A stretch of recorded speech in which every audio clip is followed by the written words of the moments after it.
Hey there, Malcolm here with my 276th Booktube video, and today I'll be bringing you a review for Pushing Ice by Alastair Reynolds. This is a standalone that I listened to on Audible and was read to me by John Lee. Pushing Ice is set in the perhaps not too distant future where we have achieved interplanetary space travel. We follow one particular ship called Rockhopper, which is an ice hauler, which is tasked with chasing one of the moons of Saturn, Janus, as it's hurtling out of the solar system. Janus has spontaneously stopped being a mindless orbiting hunk of rock and has chosen a trajectory and has scarpered. Turns out to be an artificial construct. And so the crew of the Rockhopper chase after it. And of course what they find has far greater ramifications than anyone could have anticipated. Now I'm going to try to be a bit vague because this one has huge spoilers I could unintentionally give away. But the prologue is set tens of thousands years afterwards as the future human civilization wants to thank the captain of the original Rockhopper crew because her actions inspired humanity to reach out for the stars, and the civilization wouldn't have happened had Bella not paved the way, as it were. So we have this rather bizarre prologue, and then we jump into the events aboard Rockhopper. And the story is played in a number of different levels. So firstly the characters,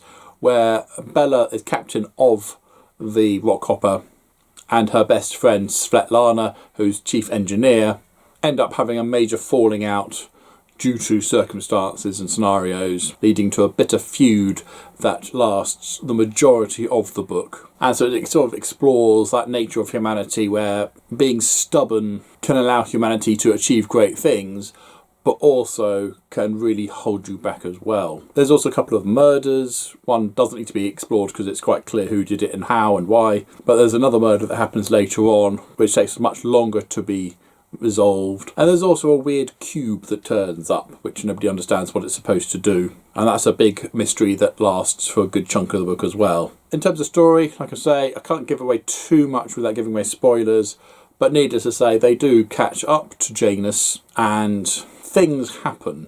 As a result of things happening, we do have a few sort of time jumps, sort of 10 years later, 15 years later, 70 years later sort of thing, as the crew of the Rockhopper and their children try to survive in strange new environments and with strange new encounters. And unlike other spacey-wacy adventures where our crew end up in weird new places and they find this and they go there and they discover that and they go here, it wasn't so much a series of encounters and strange new worlds that they come across, but more a series of revelations about where they actually are compared to where they thought they were. Not that they really fully understood where they were. And they do encounter alien races, the main one being the Fountainheads, who drip feed information back to their human friends, but there's an overhanging question about how much they can actually be trusted and why they get being more forthcoming about certain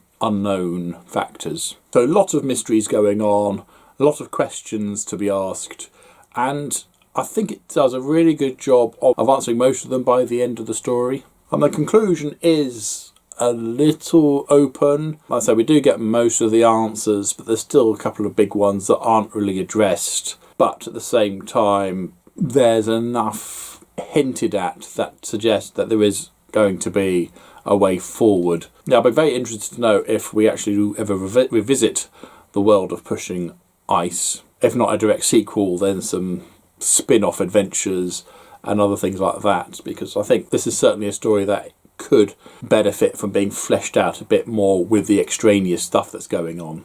I really enjoyed it. I liked all the mysteries, and I didn't find the time jumps too jarring. I mean, sometimes you get used to these characters and then it's like 150 years later, everyone you knew is dead and there's a whole bunch of new characters. No, it doesn't do that. The same characters do stay with you throughout the entire story. For the most part. I mean, there are some losses, but we do have that continuity throughout, which I appreciated. And it also didn't get too bogged down with hard-hitting pseudoscience mumbo-jumbo. There's a few bits, but there are a couple of phrases, a couple of references. It didn't go overboard with trying to make itself be more than the story that actually was.